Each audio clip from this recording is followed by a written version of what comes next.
Ladies and gentlemen, once again, good morning and welcome to the White House. Please direct your attention to the screen at the front of the auditorium. Here is a portion of the currently running HBO documentary, Triangle, Remembering the Fire. The Triangle factory was in one of the city's newest skyscrapers, just off of Washington Square Park, on the top 3 floors of the Ash Building. Up until this point, the garment industry had been spread out in tenement buildings throughout the city. Now, companies could crowd hundreds of workers together under one roof in huge loft spaces with powerful machines. For the first time, women were wearing shirtwaists, separate tops, like men. Isaac Harris and Max Blank, the owners of the Triangle Waist Company, were known as the Shirtwaist Kings and made millions from this new fashion trend. The International Ladies Garment Workers Union, the ILGWU, began to organize garment workers across the city. Triangle was one of the largest factories, which made it a focal point of union activity. In September of 1909, a strike started at the factory, which soon spread across the city.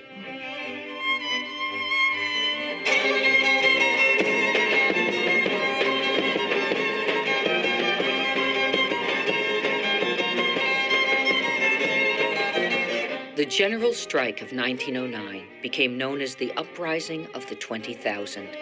It was the first large strike of women in this country, and at a time when they still didn't have the vote.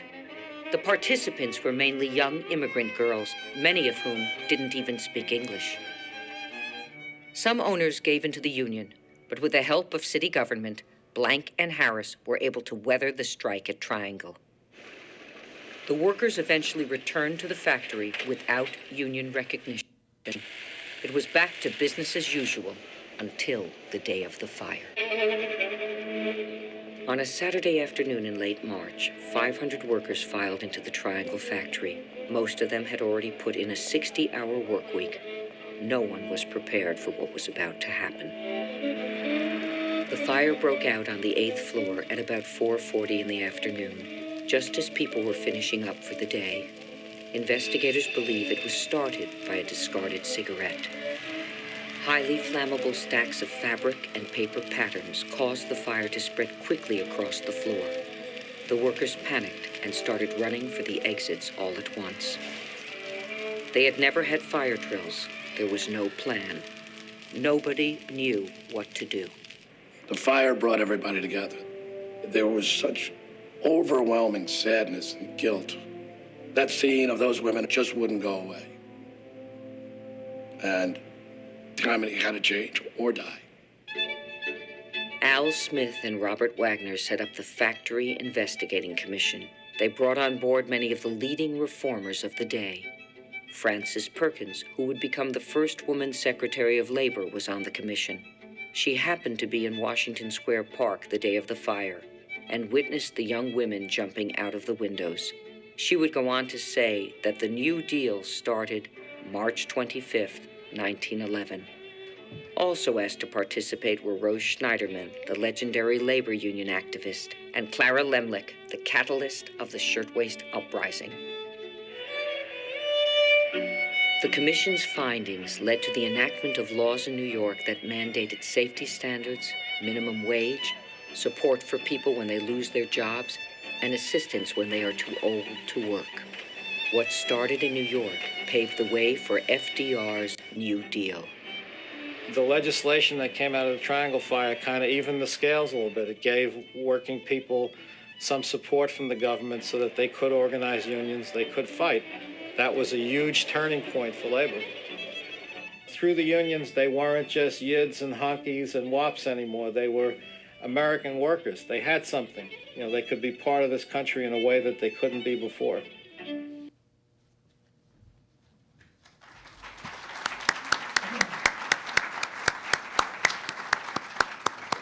Ladies and gentlemen, please welcome U.S. Secretary of Labor, Hilda Solis.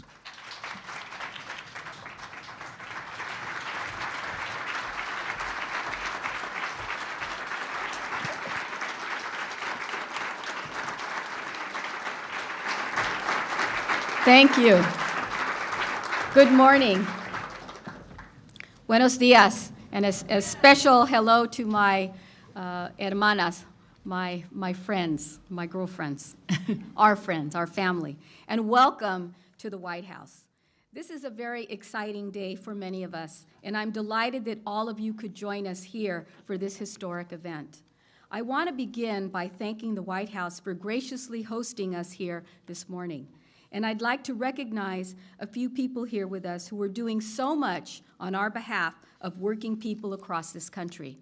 And if they would please stand and be acknowledged. Arlene Holt-Baker, Executive Vice President, AFL-CIO.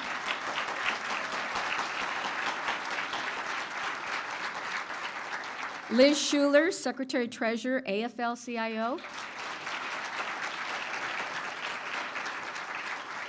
Chris Neff, International Vice President, UFCW.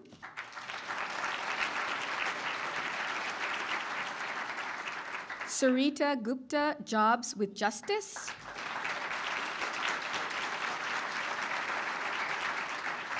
Kim Freeman Brown, America Rights at Work.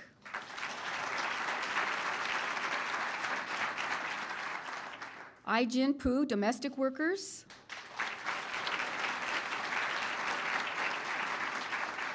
And one of our trailblazing women in Congress, Congresswoman Lynn Woolsey from California.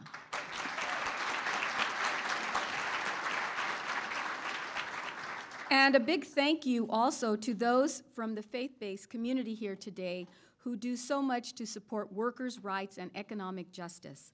I'd also like to recognize Daphne Pinkerson, the producer of the moving HBO documentary from which we just saw a brief piece. Please stand and be recognized, Daphne.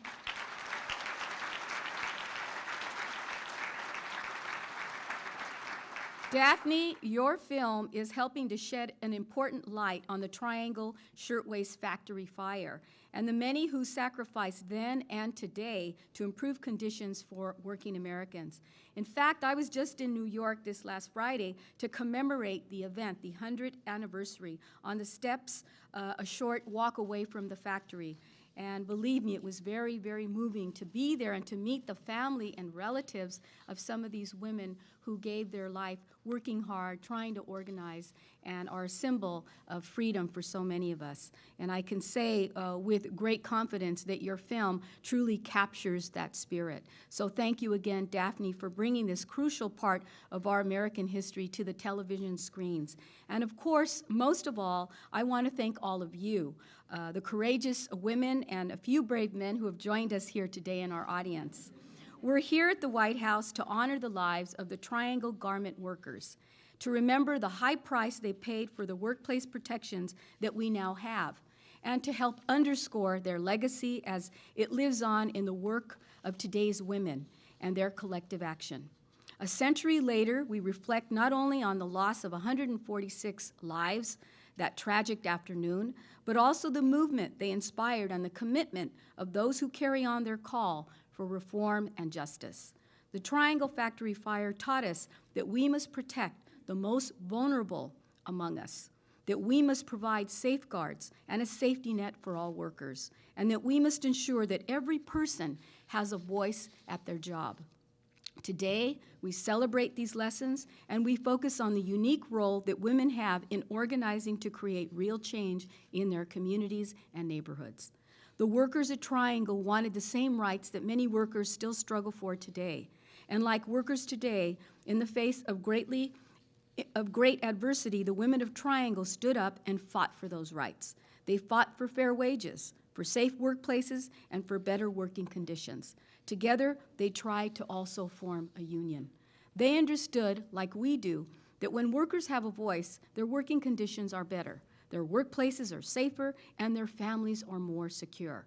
And although their efforts were halted abruptly, they inspired our country for generations to come. In 2011, we moved forward stronger because of them.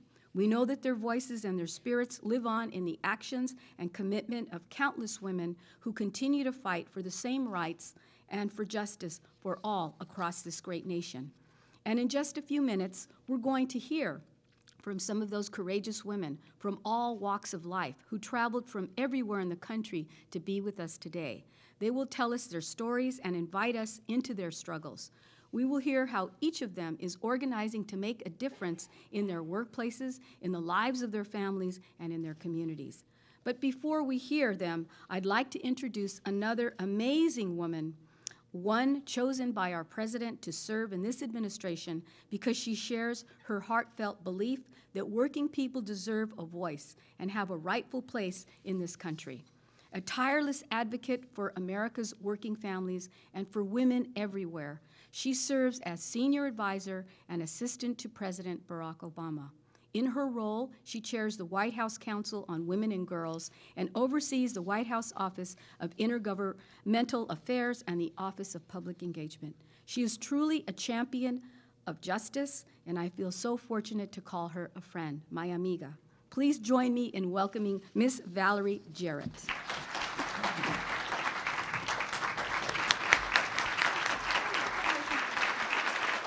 Thank you.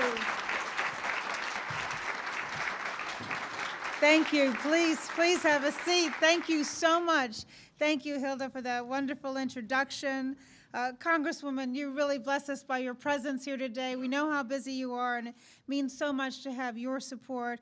To all of you, my goodness, what a terrific way to start a Monday morning with, as Hilda said, all these amazing women and these few very brave men. We're glad to have you as well as we kick off this very important day.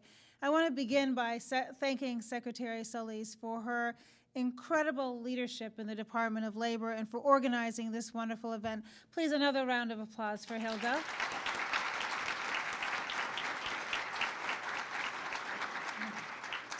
As we mark both Women's History Month and the 100th anniversary of the Triangle Shirtwaist Factory Fire, we felt it was important here at the White House, working with the Department of Labor, to host this event and hear the stories of the women who we are just thrilled to have you join us today. The Triangle Fire resonates with us all 100 years later, and that film was extraordinary. Not only because of the magnitude of the tragedy, but also because it galvanized a movement for women to stand up and demand better working conditions, safer workplaces, and the right to have each of their voices heard. And it serves as a reminder that so many of the benefits and the rights that we all enjoy today have been because of the sacrifices and the hard work and the commitment of both men and women who came before us. And even as there are some who question the role of unions in our country today, we know that all working families have benefited and continue to benefit from the fights organized labor waged for safe, humane conditions, the minimum wage, health care, and many other women's rights. Don't you agree?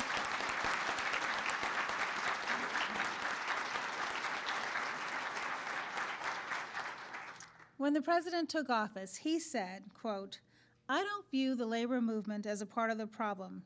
To me, it's a part of the solution, because we know that you cannot have a strong middle class without a strong labor movement." And every day, in ways big and small, those are the principles that the president, that the secretary, that our administration has lived by, ensuring a safe workplace, balancing the playing field for working families, appointing leaders who recognize and appreciate the rights of workers to organize and collective bargain, building an economy that can create and sustain good jobs, and recognizing that working people are our partners in our efforts to get the country back on a solid economic footing. As we commemorate this anniversary on Women's History Month, we should reflect on the remarkable courage, standing up for their rights that so many women have done. Their continued fight has made a huge difference. Women now make up half the workforce. 2/3 of all working families have a single woman heading the household or two heads of household. And their paychecks are so critical to the families, particularly in these economically challenging times.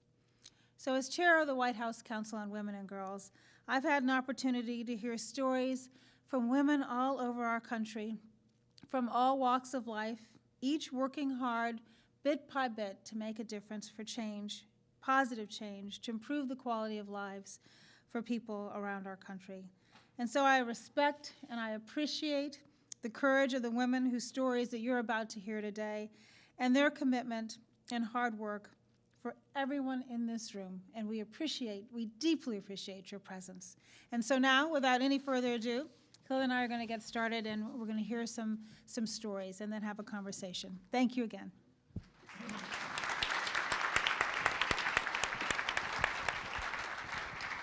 Thank you, Valerie. We're going to begin. I'm going to introduce our first speaker here, and this is Deanna Beasy, who is a child care provider in Ohio. She is a member of ASME. Child care workers in her home state were recently granted collective bargaining rights under Governor Strickland, though those rights are now in jeopardy as a result of legislation that is currently pending in that state legislature because of a new governor there. Deanna will talk to us a little bit about her life and working conditions and talk about the action, collective action that is going on there and in your profession. And if we could just begin to please tell us a little bit about yourself and what it means to be a child care worker and how long you've worked at it, and also why you decided to become an organizer. Deanna. Okay, my name is Deanna, and I'm a child care provider from Ohio. I love what I do. I think that working moms everywhere are more productive. They're less stressed when they know that their child is well taken care of and well loved. I don't see any other job more important to a working mom. She can't bring home that paycheck without that. So with that being said, what does being a child care provider mean? Well, I'll tell you, if you want to make a child care provider angry, just call us a babysitter. So a babysitter is a teenager who comes to your house, eats your food, talks on your phone, gets on your internet, maybe takes a nap. So that's not what we do. So when two women came to my home about 2 years ago and said that we were getting a group together to organize, I was ecstatic. I came from a union home. My dad's a retired sprinkler fitter. My mother was a nuclear security officer at a nuclear power plant. She was very active in her union. So I know what the union can do for working families. If it wouldn't be for the union, my family would not have been so lucky growing up. So that's for the union. And one of the things that we faced as child care providers is you get your certification, they come in your home, they inspect you, they ask you to do all these things, you do, they give you this big old book of rules. Here you go. Take care of these children, follow these rules, and you'll be all good. Unfortunately, the people who make the rules, there were no child care providers involved in making these rules. So you may have people making these rules who maybe don't have children, maybe they don't even know any children. So they're kind of impractical. So one of the first things that we discussed when we wanted to get the union going is, we can get a voice. And as an individual, I have a voice, but as a group, we have a louder voice. So better heard. So we got a petition and we signed. We went all around to child care providers all over Ohio. We got them to sign a petition. We took it to the governor. He granted us some bargaining power, and we got on committees and we bargained for our first contract, which was exciting.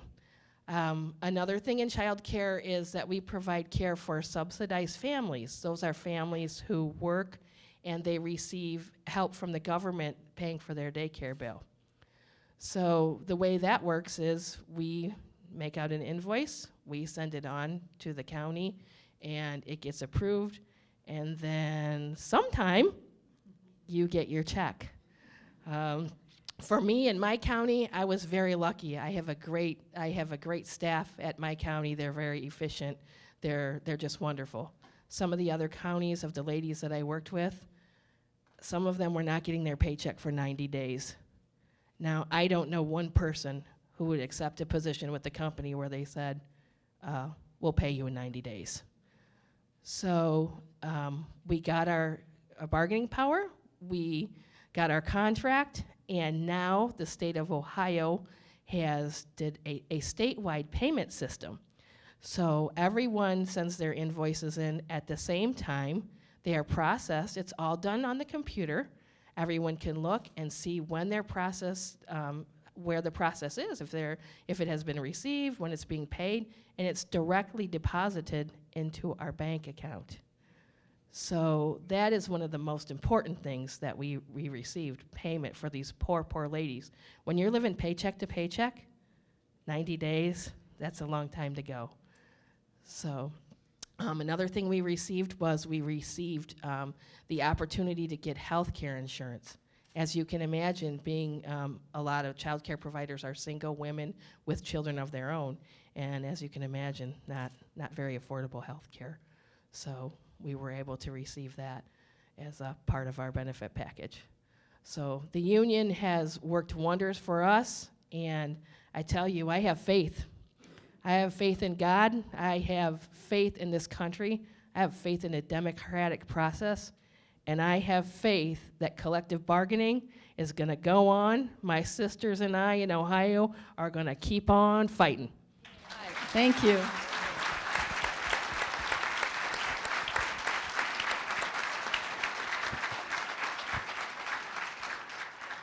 What a terrific story. Thank you so much.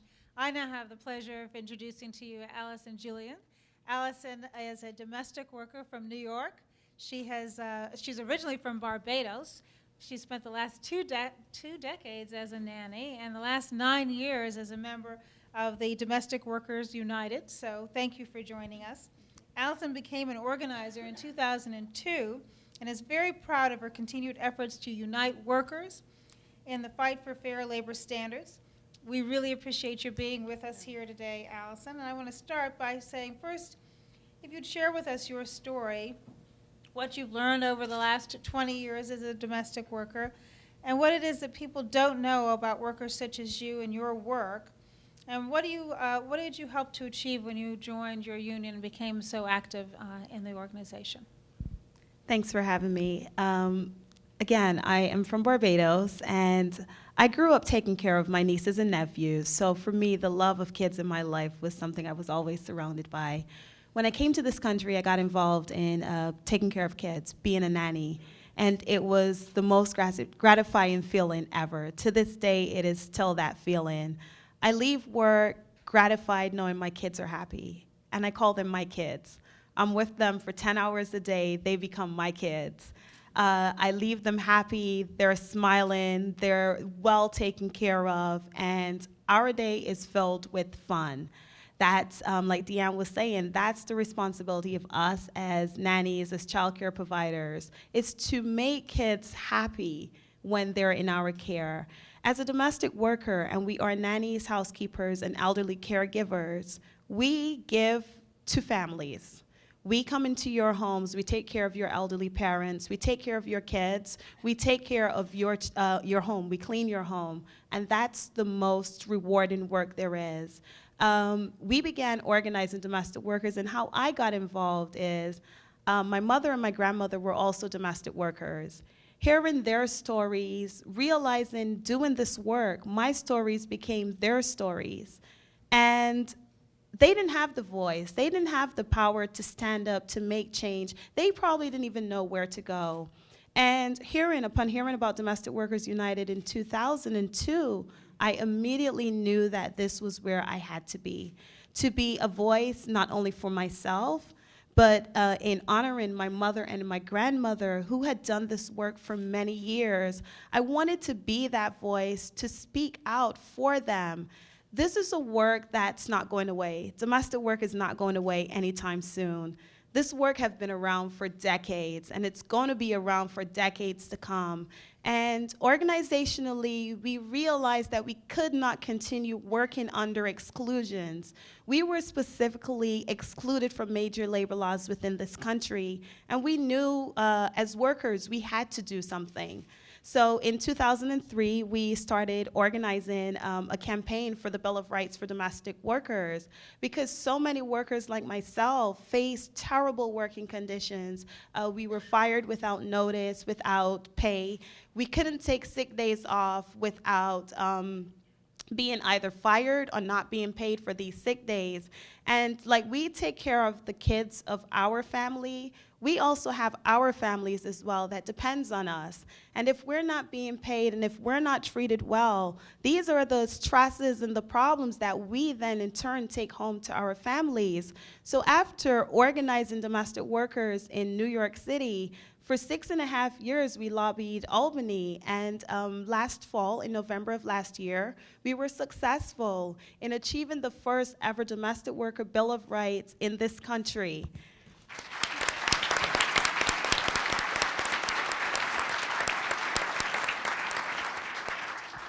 And it just goes to show the importance of not one voice, but many voices. We can do this.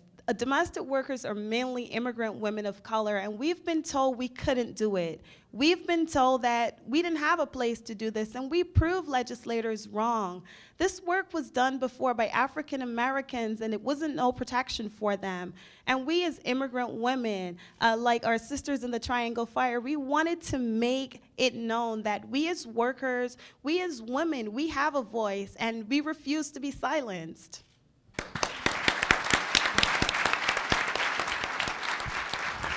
Great. Ernestine Bassett is a Walmart associate from Laurel, Maryland, and she works for one of the largest retail giants now for the past 4 years. She's committed to bringing a collective voice for workers at that particular location. She's a retired technician from Verizon, where she was a member of CWA. I know we had spoke a little bit. You said you weren't active with CWA at the time, but now things have changed in your place of employment.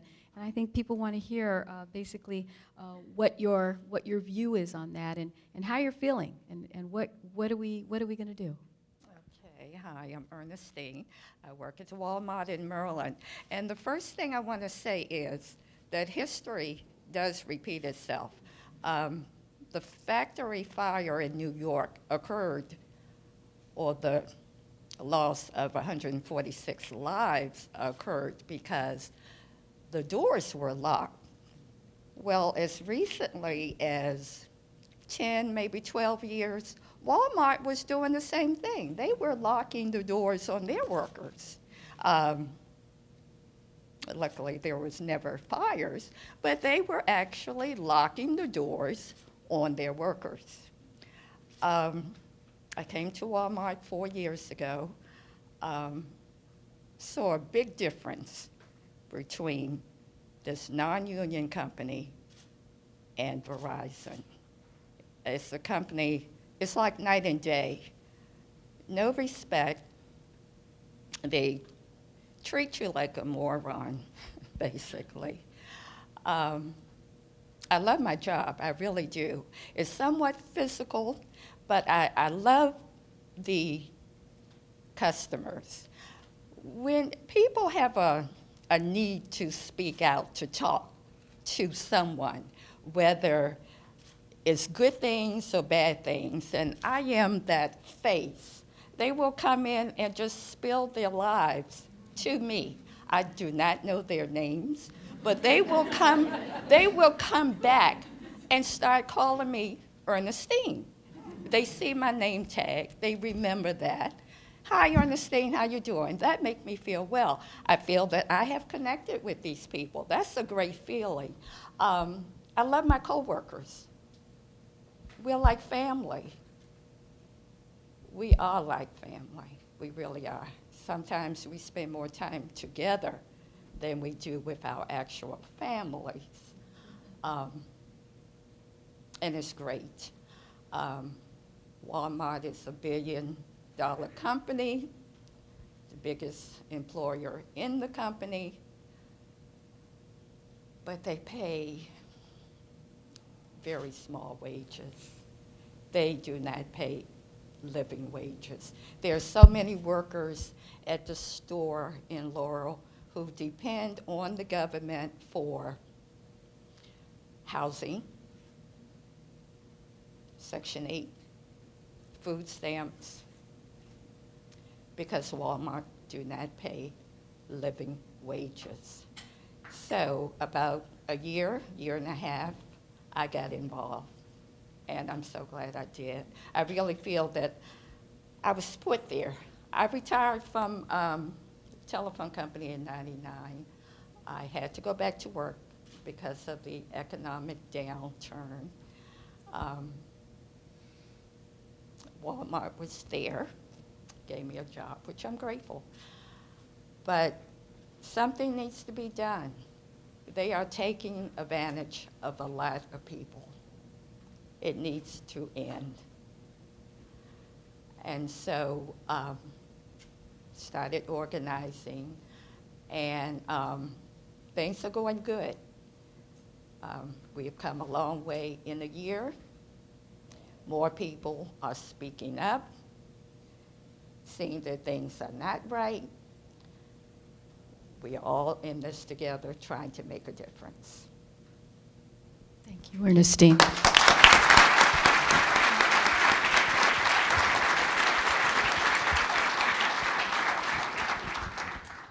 Now I have the pleasure of introducing to you Lillian Becker. Lillian is a bilingual customer service representative with more than 8 years of experience. She came to the United States 14 years ago and works for a major telecommunications firm at the company's Fort Lauderdale office in Florida. For the past year and a half, Lillian has been working with the Communication Workers of America to ensure that workers at her company are treated fairly. Lillian speaks 4 languages, is a mother to a 10-year-old son, and supports her elderly parents. So Lillian, I'd like to just begin by asking you what you hoped to achieve when you came to the United States and when you started working for your current employer. And some people today often argue that unions undercut the ability of business to compete, and I'd like you to share your thoughts on that subject with us. Sure, thank you. Good morning. You have no idea how proud I feel to be here. Thank you very much for the opportunity. I work for T-Mobile. I'm coming here as a regular customer service. In my position, I came from Peru, and I have to be in front of a monitor with a headset 10 hours a day, 4 days on a road. That's my shift. It's a lucky shift that I got. And I've been a year and a half counting with the support of people from CWA telling me that, you know, we can make a difference. We can make the things working good. At the beginning, when I started on T-Mobile, I was so excited about the values because it was posting everywhere. I'm T-Mobile, count on me. We are concerned about people. We care about our persons. So I said, wow, this is the place I want to be. Because not only because I'm coming from a country that is poor, and I was making an okay salary, but here I'm going to make a good salary, and I'm also going to be recognized as a person too. Turns out that it's not that way, unfortunately. I do that to my customers, to every single customer. I have to do a world-class experience, and my commitment is to do that because I have a kid, and I have to lead by example, you know? If I do it good, my kid has to do it too. So I got the concern about the people and treat them right and recognize that they are such a loyal customer for having 10 years with us. And I said, thank you, Mr. Customer. And the customer says, wow, thank you for making so personalized this treatment. Thank you very much, Liliana. You made me feel so comfortable and important. No, you deserve that. But when I turned my back to my boss and I said, may I have permission because I have to do my citizenship and it's on one of those days that you have blocked the day. Can I get this day off? Sorry, there is nothing we can do. We have to do it today. You have to be absent. But I'm so glad that you are becoming a resident and you're going to be a citizen already. So, you know, things like that and things like see systems on me that don't work well when I try to do my best experience to the customer. And I said, boss, this is not working good. This system is no good. And I asked to my coworker, hey, do you consider this is okay? No. Did you tell that to our coach? Yes. What she said? Well, tough luck. We have to continue doing it. And says, but this is not the right thing. This is not what the customers want. Why don't we do this instead? Can you please, tell that and escalate this idea to someone else? And they said, no, Liliana, we cannot do that. If we complain too much, they can take the project overseas to Costa Rica, to Puerto Rico, to some other country, to Panama, and we are going to lose our jobs. I don't want to lose my job. I came to America to become my dream come true, But now I don't have voice. The only voice I have is when I talk to the customer, and I wow the customer, but at work, there is no wow there. So I found this lady from CWA giving flyers, and the security says, don't grab the flyer because, they are people that are trying to close the job. So secretly from, with the caller ID block, I called this lady and I told her,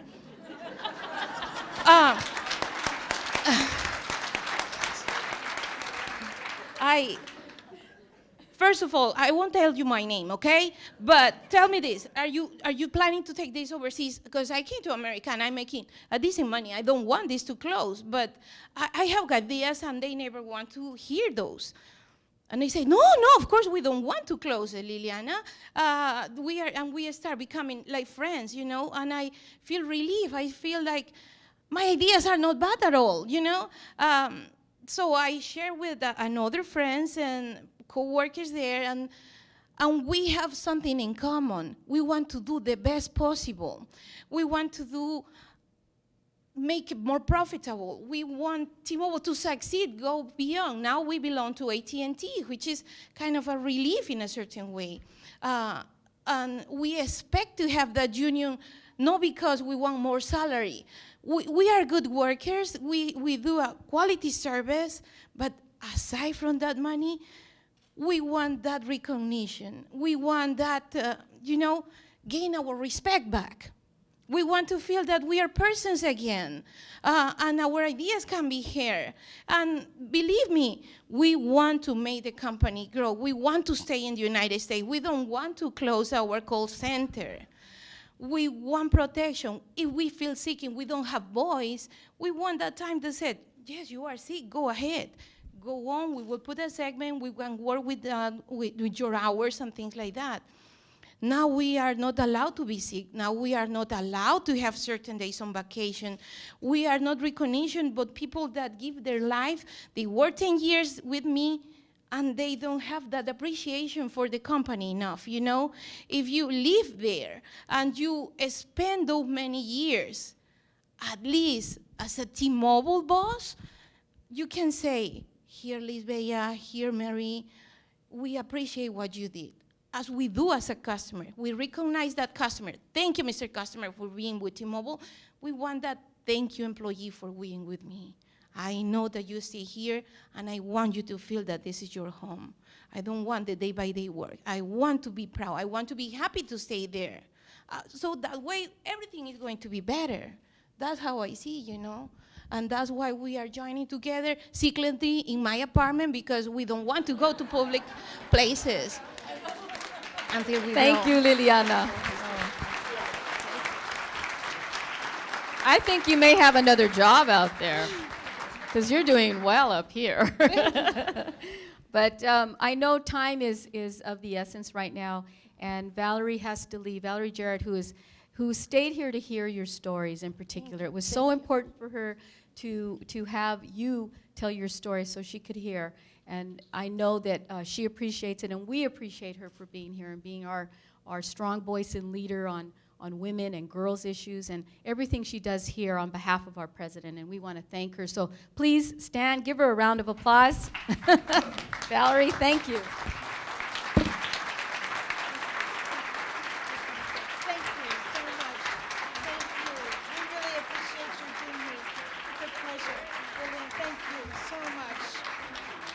Thank you all very much. Really, the standing ovation goes to these terrific women who really came and shared their stories. We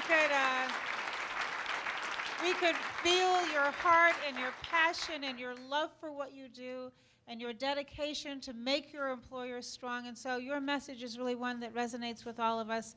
So I apologize for having to scoop it. Thank you again, everyone, for being here.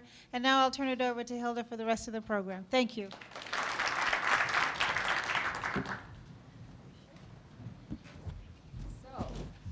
We're going to go for a second round here, and please, if people need water, you know, I know it's a little warm up here. Deanna, I wanted to ask you in this question here, what advice would you give to women across the country who are maybe watching us right now at this moment, who are feeling alone and helpless and worried about their work situation, just like I'm sure you are, and possibly also what's the next step now with respect to your job security because of what the legislation, the new legislation that will now take away the ability for you to have protections, collective bargaining. So if you could help us understand that, that would be great. Well, first of all, I would tell them, don't be afraid. Don't be afraid to get involved. Don't be afraid to pick up that phone and make a phone call and ask. No matter what your job is, there is a union out there to help you. I don't care what it is.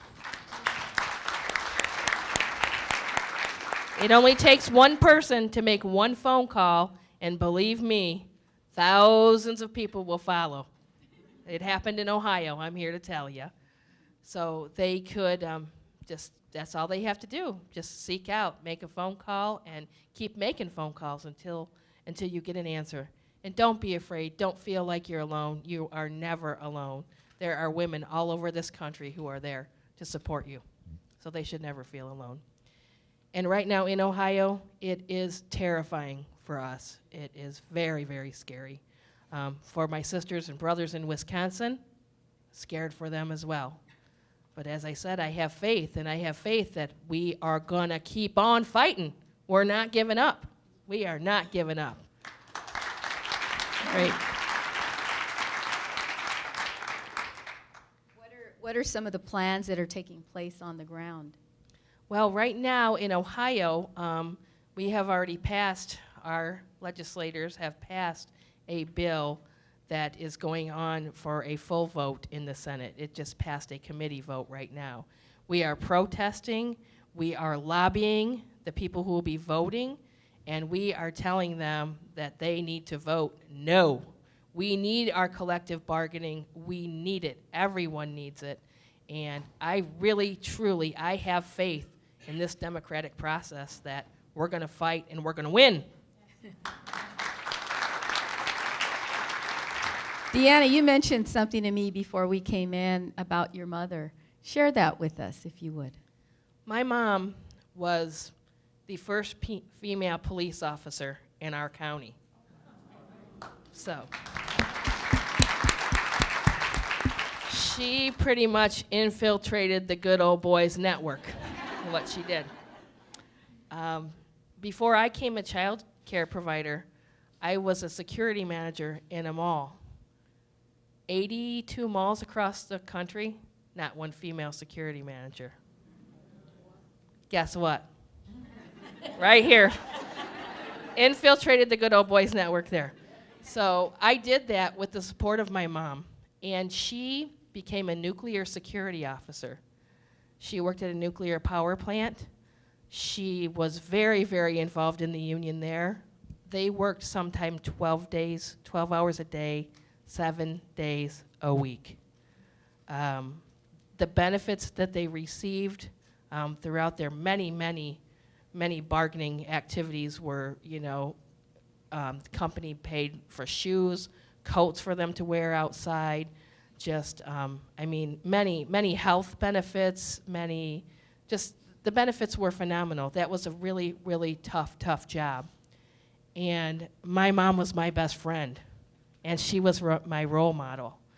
And one of the last things that my mom got to do when she was sick and she was under hospice care is she got a visit from her brothers and sisters in her union. And she made it to the age of 59 and a half, and she received her retirement gift from those union brothers and sisters. They are there from the beginning to the end, and that is what the union does. Thank you. Okay. Allison, I have a question for you. You talked about the isolation in your particular workplace, and I could understand that, but share with us a little bit more about what that means when the door closes, the employer leaves, what happens, and how does that really feel to be able to find that there are other people now outside that you've been able to work with to help look at how you organize this kind of work, because it seems so difficult that maybe you could share that with us. And that's absolutely right. We work in a workplace where we work 2 employers to 1 employee. That alone is a challenge for many of us. Like I mentioned earlier, we are excluded from labor laws. So it's really myself and my employers. Who do I go to bargain? Who do I go to ask for time off or to bargain that time off with? But my employers. And it's really hard. It's very hard because the challenge is many times, and there are 2 different kinds of domestic workers. There is the domestic worker who does the 10 or 12-hour day and goes home. Then there's the domestic worker that lives in the employer's home. They are at complete mercy of the employers. They're there before sunup and well after sunset. There is no time for breaks. There is no time for a lunch hour. Many of us work under long conditions. We can do a 10 or a 12-hour shift. We don't have anybody to say, hold the baby, I'm going for a break, or hold the baby, I'm going for lunch. We are there for those 10 straight hours without breaks, without lunch. When we're sick, many of us have to be on the job, because if we're not compensated for the day loss. Many of us are parents. We don't go to work because we have to stay home with our sick kids or because we have PDA meetings to attend. We don't get compensated for that. They are good employers out there who want to do the right thing, but there are no guidelines out there for these employers to follow. And that's our ask, is for legislators to recognize that employers need guidelines to follow so that we, the workers, could feel protected, so that we, the workers, know what our responsibilities are. This is a partnership between the employer and the employee. And if the employers don't know and the employees don't know, this is just making conditions right for exploitation, for abuse, for oppression. And these are all the things that goes on within this industry. We work in the shadows of slavery. If we don't tell the stories, nobody else will tell our stories. Many of us, some of us, and there are stories of women within the organization who've been beaten on the job, who've been raped on the job, who've been forced to sleep on the floor without blankets, without pillows. Think about that for a second. This is work. Your home becomes our workplace. And it's not fair for any worker to have to work under those conditions. And with Domestic Workers United being there as that voice for many domestic workers, we have somewhere to go. We're not trying to get rich doing this job. All we're asking for is basic labor protections. We're human beings, and we want to be treated like human beings. We want to be recognized like real workers. We want to be protected like real workers. The work we do matters. The work I do matters. I am happy at the end of the day to know my kids are happy. And there's so many of us across this country that go home happy, knowing that we did a job well done, but at the same time we're so brokenhearted because there's no protection there for us, because there's nowhere to turn. And labor laws in this country need to change, and we women have started doing that. We women are the voice. We are the ones who can tell the story because we're the ones who do the work. We're the ones who suffer in this industry without any protection. And our voice as an organization is to continue to let workers know. We started the National Domestic Worker Alliance 3 years ago, and we are now in the process. There are over 2.5 million domestic workers in this country. Again, we are America's best kept secret. And we are here today to say this secret is no longer a secret. We're opening the doors. Right.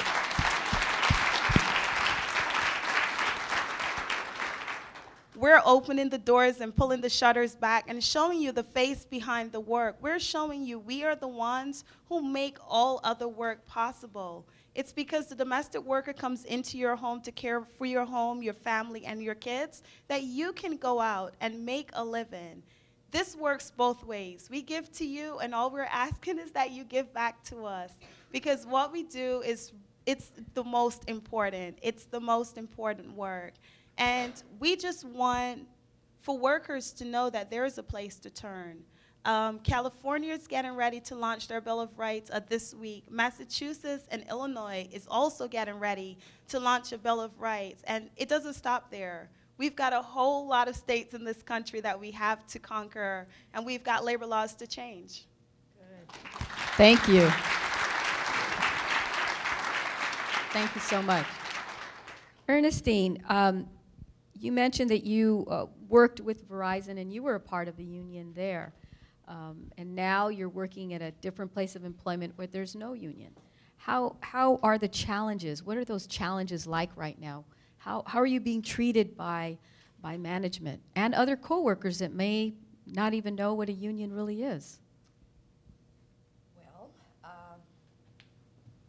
the company itself had people come in from Arkansas to hold anti-union meetings. Yeah. I'm sorry. Walmart sends people to various stores to have anti-union meetings. It's very intimidating. They show videos, they tell lies, they try to convince people that the union is not a good thing to have, that it will destroy business, and that the people involved with organizing are just disgruntled employees, which is not the case. Like I said, I love my job. I love Walmart. I think they're a great company to an extent. But it's challenging. It really is. You have your coworkers who don't believe in what you're doing, so it's a uphill battle trying to convince them otherwise. Many of them, and then you have some who are very much familiar with unions. Some of the workers there have other jobs, other union jobs, but for some reason, they're not convinced that Walmart should be unionized. I don't really know why. So it's an uphill battle. And the anti-union meetings that they have do not help. People are afraid. No one wants to lose their job. They don't seem to understand that we are protected by labor laws, unfortunately, though we're trying to put that out. But a lot of them just do not believe it. They are really afraid of losing their jobs. But thank you for that, but one of the things that we talked about, I think, earlier was the fact, and you kind of mentioned this, how it did feel to have a union, and you know what that felt like. I mean, now that you're in a place where you don't have one. It's a good thing. Like what's been said before me, it does improve your life. It improves your family life tremendously. You are protected. You have better salaries. You have better health care. You have better everything. You are protected. There's safety in numbers. There's safety in numbers, and you are protected. It's like night and day. It really is. So what message would you give to those people that are watching you right now, maybe at a Walmart store? Well, believe. Believe that it can happen. Believe that things can improve. Your life, your work life, can be better. Believe. That's what I want them to know. Just believe. Thank you. Thank you. Liliana, you shared quite a bit with us, and one of the things I wanted to ask you is how much do you make an hour? Because I understand you've been working there for 4 years with this company. Yeah. And what kind of raises have you received? Tell us a little bit about that. Well, that's a complicated question to answer because I didn't understand myself nowadays. I start with 1535, something like that, and it's 3 years and a half almost, and I'm doing 1576. Okay, and 60 again, no. cent- 60 cent raise. Yeah. However, I'm not complaining about the money. I'm blessed with the job, and compared to other positions, I'm making decent money. With this money, I support my kid and my parents because they are 70 years old. So it's enough for us. But when I was in Peru working, my opinion was listening. They were treating me as a person. Now I'm making the money. I'm doing the American dream, but at the same time, I lost my voice.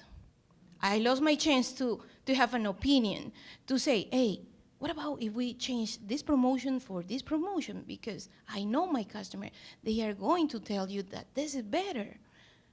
I cannot have an opinion. And we are a fair. Our common, with my friend from Richmond that I just recently met, it is that we are afraid to say something because they take it wrong. They take it that we are troublemakers. We don't want that. On the contrary, we want T-Mobile to succeed and make more money. Because if you are good, boss, I am going to be better because I'm going to feel secure that I'm not coming one day and knowing that my call center is going to be closed. I want that. I know that there is no job security totally, but if I guarantee you that I'm bringing more customers with my way to offer and with the promotions I'm giving, I will feel the confidence that I won't lose my job. I don't want to lose my job. Liliana, my understanding is trying to organize a union. Yes. There. Do you think that's going to be helpful? And how is that going to help the business, do you think? It's going to help because by myself, I already try. I talked to my coach, I talked to the boss of my boss, and I went to HR as well. And they say, oh, that's very interesting, but, we have to follow the policies. And I said, oh, let's go the two of us. And we did the same approach. So it doesn't work. It's not working. And because we came too noisy, my boss came and said, you are a very good worker, but we have to keep it quiet, Liliana. We have to, do the things that we are supposed to do. Let them, the big ones who went to college and have the degrees to think for us. And I said, but we have good ideas, man. We cannot lose that opportunity. So for not losing the risk of our jobs, we decide with this women in CWA to do meetings on a hotel lobbies, and it didn't work. So to make them feel comfortable, now we are having secret meetings in my apartment, and they feel more comfortable because they don't feel that they are going to public places where they can take pictures or they are going to, put in risk their positions, because it is very hard to get a job nowadays. So we don't want to lose them. But at the same time, we have good opinions that may work, and even if it doesn't, at least give us that respect that we are giving to every single customer that we handle. Right, thank you. That was great. Sure? I would like the audience here to know that Walmart, this billion-dollar company, I've been there 4 years. They pay me $10.70 an hour. Well, I would say to all of you brave women that are here with us, listening to us, that the stories that you've heard here are just, I think, a microcosm of what is happening around our country. And it's important for you to know that you are being supported and that you come to us with great courage. And many of you here in the room and here on the podium have already exhibited great courage. And courage is something we don't always talk about, I think, as women. Valor And you said you want dignity and respect. And that, to me, is so important, and I know it's important for this administration and for all workers. So you represent the voices of so many, and we're just so happy that you came and shared your time, your struggles, your challenges, your hopes, and your dreams. And that's what makes our country so great. So I personally want to thank you, and I think all of us here want to thank you. Thank you.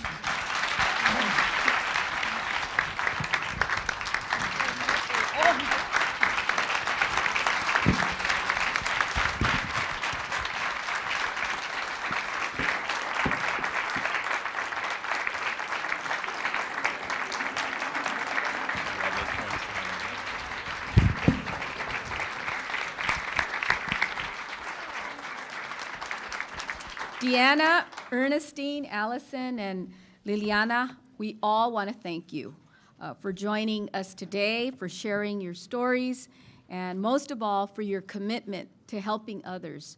Your work makes a difference in the lives of so many people across this country. And truly, you are continuing the remarkable legacy of those women organizers who came before you and who helped to make America great. Just like we saw in the documentary, the Triangle fire that occurred and the many women that lost their lives. There are 146. And many women, countless women who continue to suffer, whether it's in the retail industry, whether it's in the fields of our country, gathering our vegetables and fruits, or people who clean our buildings at night when no one is there. And people like yourselves who are making a difference, and people who service wearing the uniform, different uniforms, who make a big difference here for our country. We want to say thank you to all of you. What I want to share with you is that across my travels around the country, I've seen so many different examples of courageous women who have made a difference, and working men and women that are out there, and all they want is to be able to stand up, to have their voices heard at work. And they want to work hard on behalf of their families and for their communities. And in closing, I'd just like to ask the women in our front row who are here as our guests to join me on the stage so that we can also hear from you very briefly. And I want to say to you that we are all coming together on this wonderful day, on this wonderful occasion, on this wonderful month that we dedicate to women, Women's History Month, but also to promoting good jobs, safe jobs, and promoting a good tradition of democracy in our country. So if we could do that, and I'd ask the women to please come up and introduce themselves, and we'll form our line here, and we'll get to see all these outstanding women.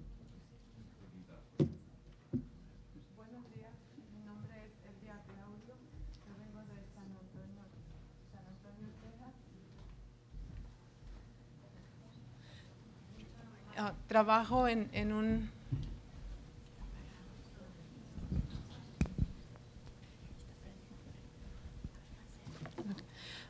trabajo en una compañía hotelera, soy recamarera, muy orgullosa de mi trabajo. Y estoy muy nerviosa.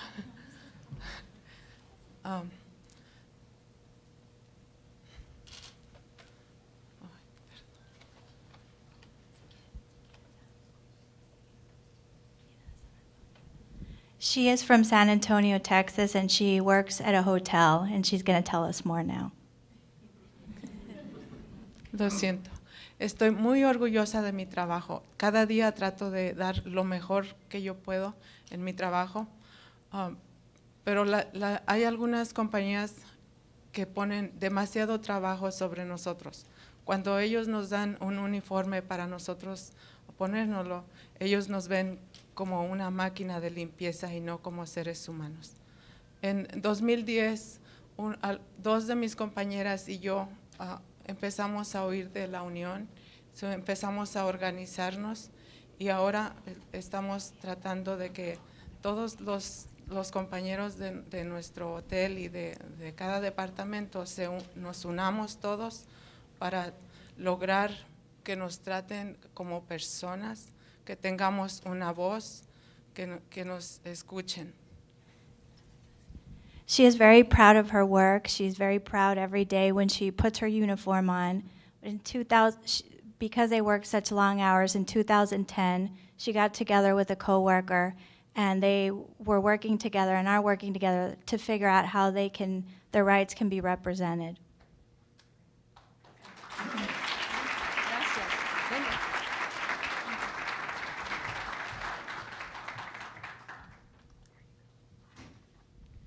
Good morning. My name is Katie Hoffman. I'm a music teacher, kindergarten through 6th grade from Cincinnati, Ohio.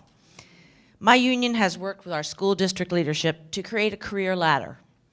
I've been able to assume leadership roles in curriculum development, monitoring and evaluating teachers, and developing more resources for our children.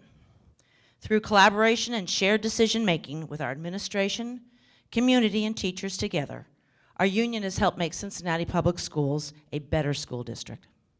Thank you.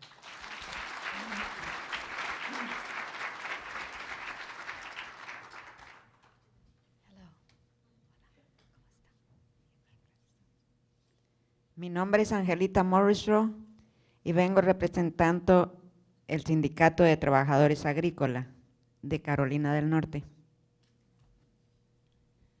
Her name is Angelita, and she's here representing farm workers in the state of North Carolina. Yo fui trabajadora del campo desde el que tenía 6 años en México.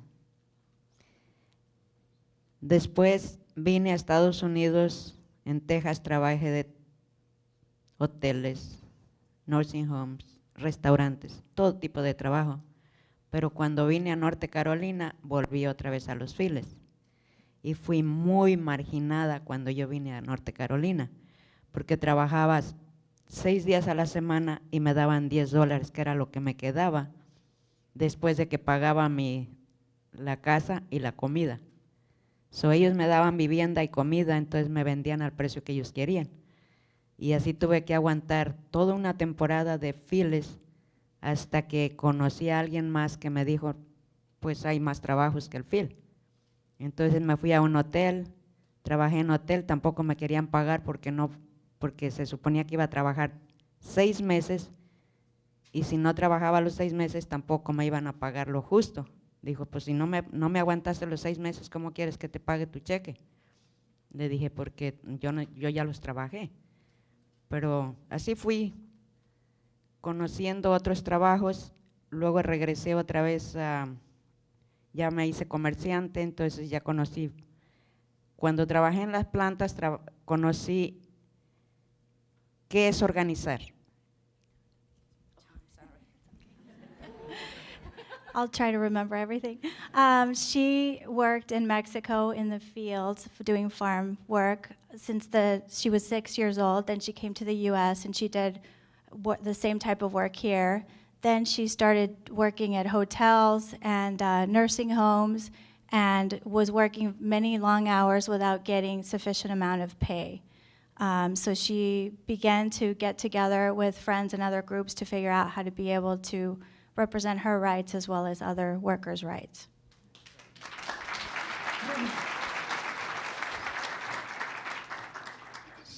Ahora yo soporto el sindicato porque nos da voz, tenemos voz, unidos, la unión hace la fuerza.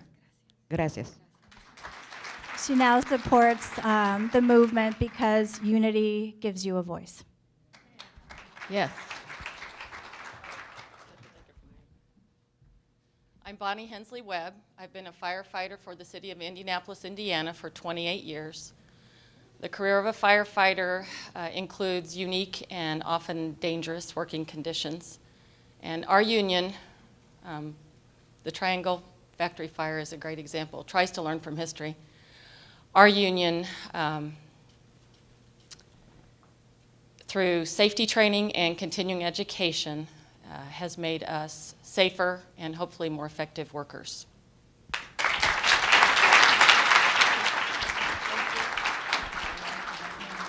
Good morning. I am Christine Dexter, and I am a Comcast technician out of the Fairhaven, Fall River areas in Massachusetts. We as Comcast employees feel that we work for a great company, is a company that we have been trying to have recognize us right now. We'd like the chance to sit down with them and begin our collective bargaining for things that we believe a union can greatly help us with as strongly as, I'm sorry, I'm nervous. We're fighting for job security and, most importantly, a voice in our workplace. Thank you.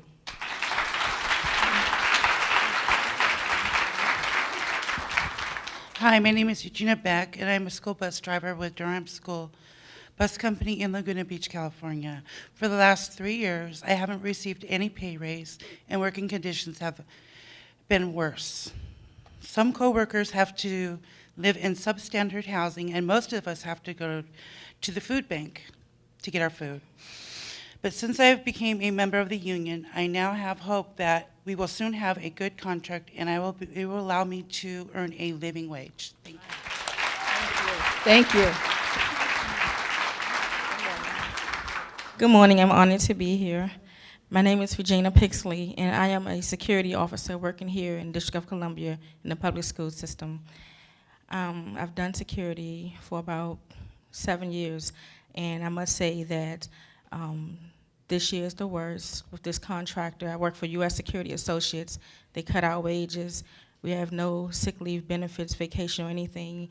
And when I asked the supervisor about the wages in the union, they say be lucky to have a job. I am lucky in this tough economy to have a job. However, the luck is just not supporting my family. It's not allowing me to send my daughter back to college. This is in her 2nd year. And I have to rely on food stamps to feed my family. So I decided to organize with the union to make a better way. Thank you. Can we get all the women to stand here? And please, we have some more. Yes, okay. Nope. Okay, sorry. All right. Hi, my name is Carolyn Slay. I'm from Mobile, Alabama, and I work at Austell Shipyard. And right now we are trying to get a union because we want wage equality. You know. Thank you. Can we have you all move up and we'll put them in back? Okay. We'll move the chairs up so they can line up in back of you so we can see everybody. Here we go. How are you? Good morning. Good morning. My name is Shadia Cano Castellano. I am from Kissimmee, Florida, and I am a flight attendant for JetBlue Airways.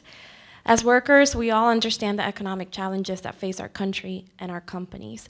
Even if we have to tighten our belts, collective bargaining allows workers and employers the opportunity to sit down together and find a fair solution that improves the quality of life for everyone involved. Thank you. Thank you. Please join us.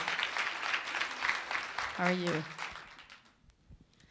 My name is Tangerine Washington, and I work at the Hyundai plant in Montgomery, Alabama.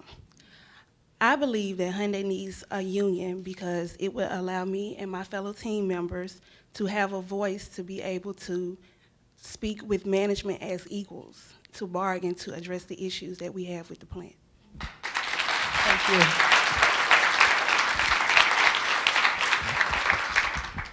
Hello, my name is Carla Stansberry. I work at the Symbeo Envelope in Crooksville, Missouri.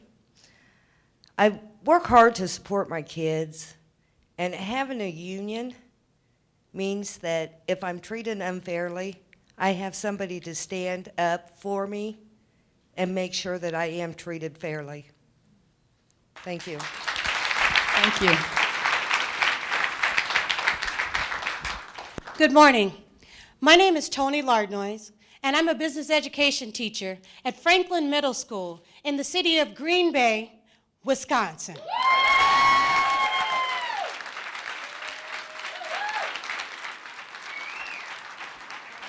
Wisconsin, as you know, just like Ohio, is the state that's passionate about the movement to preserve workers' rights in America. I, along with many other women, phenomenal women, as my sister Nusika would say, are the voices that provide access to our students to learning environments and optimal educational opportunities with which they can compete locally, nationally, and globally.